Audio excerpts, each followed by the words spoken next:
So this is a story of Amina, a young nurse, and Samuel, a wounded soldier, enemies by uniform, but soulmate by fate. War doesn't just destroy cities, it destroys hearts. But sometimes, in the arches of heat, love dares to bloom. In the year 1997, deep in the heart of a war-torn African country, the sound of gunfire echoed across the hills of Kasulu, a place once filled with laughter and music, now reduced to smoke and ashes. Amina was only 24, a nurse working in a makeshift hospital set up in an abandoned school. Every day, she treated men whose only goals were to kill each other. She didn't care which side they came from. She only cared about keeping them alive. One morning, the soldiers brought in a man shot twice in the chest, unconscious and bleeding badly. When Amina saw his uniform, her heart stopped. He was from the enemy side, the same people who had burned her village and killed her brother. Let him die, one of the local soldiers spat. But Amina couldn't. Something inside her refused. She looked at his pale face, his trembling hands. "Not in my hospital," she whispered, and that's how it began. For weeks, Amina nursed him back to life. His name was Samuel, a quiet man with blue-gray eyes and scars too deep to heal. At first, he avoided her gaze. He knew he was the enemy here, a prisoner alive only because of her mercy. But healing has a way of bringing hearts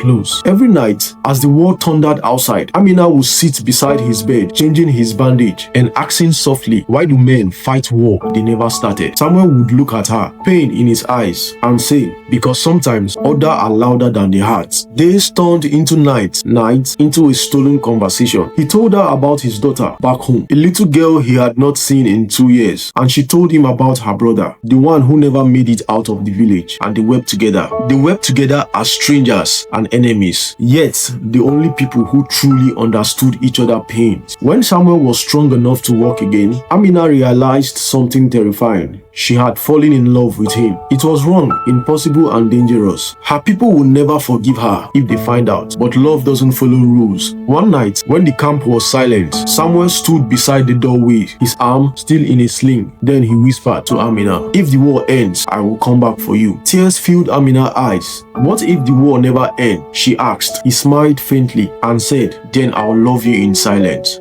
Two hearts that had no place in this world, holding on to a love that was never meant to be. A week later, the enemy launched an air raid. The hospital was hit. In the chaos, Samuel dragged Amina from the flame, shielding her with his body. He was hit again, this time fatally. As he lay dying in her arms, Amina screamed for help, but it was too late. With blood on his lips, Samuel whispered, "Now I know peace because I found you." Amina held him tight, tears falling onto his chest. For the first time since the war began, she didn't feel hate, only heartbreak. When the war finally ended, Amina planted a small tree behind the rebuilt hospital. Beneath it lay a simple stone carved with words, "He came as an enemy, but left as a man who taught me love." And every year, when the wind blew softly across the field of Kasulu, it carried her voice, a whisper that defied war, pain, and time itself. Love does not choose sides. Please like, share, and comment for more stories.